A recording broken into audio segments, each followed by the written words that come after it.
Han transcurrido 500 años desde la llegada de Hernán Cortés a México y al parecer no hemos podido olvidar lo que significa esto históricamente. Tenemos a un gobierno de la República, un presidente Andrés Manuel López Obrador, que exige disculpas a la corona de España por la conquista y hay por otra parte quien nos dice que Hernán Cortés es realmente el fundador de la nación mexicana, el inventor de México, el inventor del mestizaje. Bueno, qué bueno que estamos discutiendo la historia y me parece muy bien hacerlo con alguien como Alejandro Rosas, quien ha sido historiador, escritor, un gran divulgador de la historia y que acaba de dar a conocer este libro que tengo aquí conmigo, Las caras ocultas de Hernán Cortés, la historia del conquistador que inspiró la serie Hernán, es de Editorial Planeta. Alejandro Rosas, gracias por estar con nosotros. Sergio, muchas gracias. A ver, en ese gran debate, ¿debemos pedir disculpas o los mexicanos debemos pedir disculpas a la corona española? ¿O más bien debemos ver a Hernán como el fundador de la nación mexicana? ¿Cuál de estos extremos es correcto o alguno de ellos lo es? Yo creo que más que ir en los extremos, yo me acercaría al centro. Para empezar, me parece que solo por la moda está de moda hablar de este tipo de disculpas. Porque mira, por ejemplo, si nosotros hablamos propiamente sobre quién es la conquista, sobre el gran imperio mexica, hay que decir que los mexicas llegaron a arrasar o a dominar a las poblaciones originarias del Valle de México. Y venían de por ahí de Sinaloa, ¿no? ¿O de dónde sabemos? Aztlán se supone que estaba cerca de Nayarit, en alguna Bueno, región por muy ahí, bien. pero eran tribus bárbaras. Entonces ellos llegan, ellos serían, digamos, si se pudiera, los mexicas serían los primeros que tendrían que pedir disculpas a los señores de Azcapotzalco, a los señores a los Texcoco. ochimilcas, a los cholultecas, porque vinieron e impusieron su modelo. Entonces, creo que ese es más bien parte de este discurso de cómo utilizas la historia para la política. Creo que eso es exactamente lo que hace el presidente. Lo hace muy bien en términos de cómo utilizas la historia para justificar tu régimen o tus ideas o tu proyecto. Entonces, yo no hablaría ya de una disculpa en ese sentido, ni la solicitaría ni nada. Ahora, por otro lado, yo sí creo que los españoles que llegan en 1519 y se encuentran con las distintas naciones indígenas, porque México no existía, ni Ujú. preexistía como tal, no como nación como la conocemos hoy, existía México Tenochtitlan, pero es a partir de ese encuentro españoles con las distintas naciones indígenas que surge lo que somos hoy. Nosotros no venimos de algo anterior a eso, es decir, no venimos en línea recta de los mexicas o de los mayas o de O de los los olmecas. teotihuacanos, ¿no? Exactamente, se fueron mezclando, pasó el tiempo, se fusionaron, perdón, hubo sincretismo y realmente nosotros somos el resultado de, para bien y para mal, con todas las virtudes y defectos que pueda haber, nosotros venimos exactamente de esa fundación de la Nueva España una vez que se consuma la conquista y que se van reacomodando los pueblos indígenas dependiendo de cómo ayudaron o no a los españoles. Cuéntanos de Hernán, un personaje, para empezar, un personaje aventurero desde que era joven, llega a Cuba, se hace rico en Cuba, inicia esta expedición, se pone en rebeldía frente al gobernador de Cuba. Ciertamente un aventurero y un personaje histórico muy interesante, ¿no es así? A mí me parece que realmente es un personaje muy audaz y sobre todo yo creo que lo que menos se habla de él, todo el mundo habla del conquistador que explotó, que maltrató a los indios, que la matanza de Cholula, que hay Ujú. cosas que son ciertas. Eh, Cholula yo lo definiría como o me madrugabas o te madrugaba. Y yo te Y madrugué. yo te madrugué. Pero yo creo que más allá de eso, lo interesante en Cortés es cómo supo leer perfectamente lo que estaba sucediendo aquí en esta parte del altiplano central o desde Veracruz rumbo al Valle de México. Supo leer bien las discordias, las enemistades, es decir, porque es imposible que Cortés, con los 300 hombres con que ya llega a Tenochtitlán el 8 de noviembre de 1519, era imposible que pudiera conquistar un imperio de 150,000. La ciudad tendría, varían las cifras, pero Ujú. más o menos podemos decir que eran 150,000 habitantes la ciudad de México, Tenochtitlan. Él llega con 300 hombres españoles y con cerca de 3,000 aliados tlaxcaltecas. Como quiera que sea, 3,300 hubieran sido aniquilados si en un momento dado los mexicas hubieran decidido aniquilarlos o los pueblos aliados a los mexicas. Entonces, ahí fue ese colmillo político, esa sensibilidad de saber qué quería cada uno y poder más o menos ir negociando de tal modo que hace una gran alianza que es la que derrota a los mexicas. El, ah, ¿Esta alianza es una cosa que pudo haber hecho cualquiera o si era una parte del genio de Cortés? Yo creo que sí tenía algo de genialidad en ese sentido, porque recordemos que él llega casi a principios del siglo eh, 16. XVI Ujú, a la española primero. ujú. No le va bien en términos económicos, luego se va a Cuba, le va bien, pero tampoco se vuelve el gran rico. Siempre estuvo a la sombra de Diego Velázquez, que además es su compadre. Pero él tuvo tiempo, unos 15 años aproximadamente, como para estar viendo cómo se comportaban los indios, sus debilidades. Yo sé que no eran iguales los de las Antillas que los de Mesoamérica. Digo, sí, propiamente lo que llamamos como Mesoamérica territorial. Es decir, acá había ya civilización, unas sociedades perfectamente estructuradas, jerarquizadas y demás. Nada que ver con las tribus que Se encontraron encontró en en las Cuba islas. o en... Pero yo creo que todo eso le dio una sensibilidad para poder ir viendo hacia dónde quería ir. Yo estoy casi convencido de que él no sabía con lo que se iba a encontrar, a pesar de que empieza a recibir noticias de que hay una ciudad importante, pero yo creo que sí terminó por rendirse a la belleza de lo que podía ser la ciudad de México, Tenochtitlan, y lo que yo creo que en su mente llegó a pensar que se podía fundar. Y ahí sí yo estoy de acuerdo con Duverger, que es digamos, uno de los últimos o más recientes biógrafos.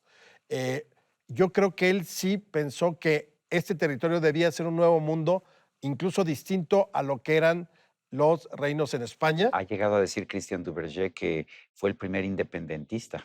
Podrías haber sido, no le resultó, al final se No. sometió a todas las reglas de la corona, Ujú. hizo fundaciones, pero Cortés desde antes de la conquista, es decir, desde antes de 1521, ya había empezado a traer ganado, todo tipo de animales que no existían en Mesoamérica, cultivos que no existían aquí. Es decir, sí tuvo la visión de pensar o imaginarse una tierra distinta a lo que era España. Cuéntanos del papel de Marina, de Malintzin. ¿Qué tan importante fue en la conquista? ¿Es crucial? ¿Es uno de los elementos fundamentales de la conquista? Absolutamente. Y yo creo que muy maltratada porque la propia historia oficial la fue maltratando, la consideran como la traidora, es la chingada, en palabras de Octavio Paz dentro del Laberinto de la Soledad, esta mujer que es violada por los españoles, pero que a la vez se queda con ellos, prefiere estar con ellos. Yo creo que ha sido tratada injustamente porque al final es una mujer y sus circunstancias. Ella había nacido noble dentro de un cacicazgo en Coatzacoalcos, muere el papá y entonces la mamá se casa con otro que así queda ahí y tienen un hijo al que prefieren darle todo, por eso la mamá, según esto, La regala. la regala. Y entonces ella va siendo regalada como esclava hasta que finalmente cae en manos o es regalada a los españoles. Cortés en un primer momento no la pela, valga la expresión. Se la da Puertocarrero, ¿no? Sí. Exactamente, se la da a Portocarrero y es hasta que llegan los enviados de Moctezuma que hablan náhuatl, que Jerónimo de Aguilar, que le traducía del maya, no puede hacer la traducción y ahí es donde alza la mano Marina, sí. Marina y se convierte en pieza fundamental de Cortés en todo momento. Yo creo que no podemos aventurar si realmente un romance como lo concebiríamos hoy, pero desde luego, si algo tenía de característico Cortés, era muy mujeriego. O sea, sí le echaba ojo a muchas mujeres, embarazó a muchas. Duverger sugiere que quizá embarazó a muchas como con esta idea de ir colonizando, fundando. Yo creo que más bien, pues, eran las circunstancias, exactamente. Pero ahora al hijo de Marina le pone Martín, como le había Claro, puesto a su primogénito, ¿no es así? Que exactamente. es el nombre de su padre. Claro, o sea, y no le niega nada. Y Marina va a vivir muy bien hasta los últimos días de su vida. En un momento dado, a Marina se la va a dar a otro de sus hombres para casarse con ella ya formalmente, pero a Marina no le va nada mal en términos de lo que significó para la conquista. Yo creo que sí la utilizó ella, él, en un buen sentido, para tratar de entender un poco más cómo era la idiosincrasia de estos pueblos de la región de Veracruz y sobre todo en su avance hacia Tlaxcala y el Valle de México. Pieza fundamental ahí sí, sin hablar de, si no podemos, digamos, hablar de si era feminista o luchaba por los derechos, no. No. Yo creo que ella luchó por sí misma Claro. y se ganó un lugar por sí misma sin pensar en si otras mujeres debían o no. También porque hoy de pronto podríamos perdernos un poco en esa discusión. Moctezuma, ¿fue un hombre débil? ¿Eso fue lo que pasó? ¿O un hombre que se dejó llevar por los mitos y las predicciones de su religión? Mira, él era un gran sacerdote, había sido un gran guerrero.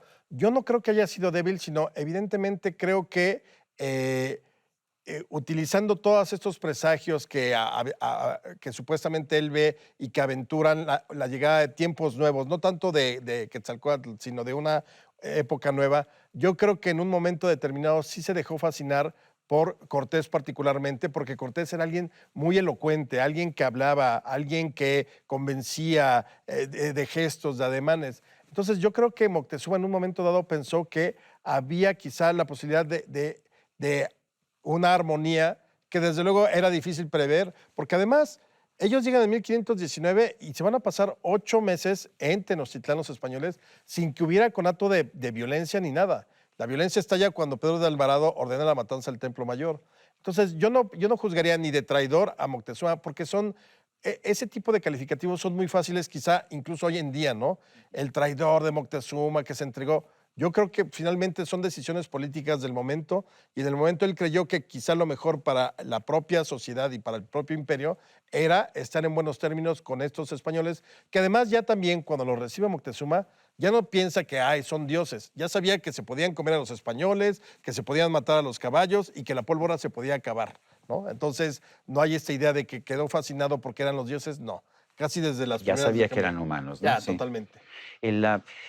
Cuéntanos un poco de los aliados, de los tlaxcaltecas, de todos estos grupos indígenas que se unen en la conquista de la Ciudad de México, Tenochtitlan. Fíjate que exactamente en la gran enemistad, que era brutal la enemistad entre tlaxcaltecas y mexicas, creo que ahí se finca el éxito, que hoy sabemos que fue un éxito de Cortés, porque se alió exactamente con quienes más detestaban a los aztecas. Incluso, por ejemplo, otros aliados menores como los señores de Zempoala, que también se unieron, no tenían la fuerza, estaban mucho más alejados, pero Tlaxcala estaba prácticamente sitiada por mexicas y pueblos aliados a los mexicas, Cholula y algunas otras naciones indígenas. Entonces se la pasaban mal, es decir, a pesar de que eran un pueblo poderoso, cuando llega Cortés a Tlaxcala se da cuenta de que viven muy a la austeridad republicana, es decir, no había oro, no había las mantas preciosas que mandaba Moctezuma de regalos. ¿Por qué? Pues porque estaban cercados. Entonces yo creo que el explotar esa situación, Cortés, habla, ¿por qué salieron vivos los españoles o la mayoría de ellos la noche triste? Porque yo me imagino, y esa es solo una teoría, pero creo que no estoy tan lejano a lo que pudo haber sido, era tal el odio que se tenían los aztecas o mexicas y los tlaxcaltecas que en la noche triste se dedicaron a acabarse entre ellos, más que a ir por el español, porque tenían muchas cuentas pendientes, las guerras floridas, los sacrificios, esta contención en todo momento para evitar que los aztecas entraran a tierras tlaxcaltecas. Entonces, yo creo que sí fue un momento fundamental para Cortés poder encontrar esa gran alianza. Yo creo que sin Tlaxcala era imposible que pudiera derrotar a los mexicas. Quiero agradecerte, Alejandro Rosas, esta invitación a conocer más a este personaje, Hernán Cortés, a través de tu obra Las caras ocultas de Hernán Cortés. Es Gracias. obra de divulgación, Sergio. Lo entiendo, no hay así ficción. lo Sí, entiendo. perfecto. Bien. Muchas gracias. Bueno, y a usted que hace posible este programa se lo agradezco también. Esto es todo por hoy. No se lo olvide. Nos vemos la próxima.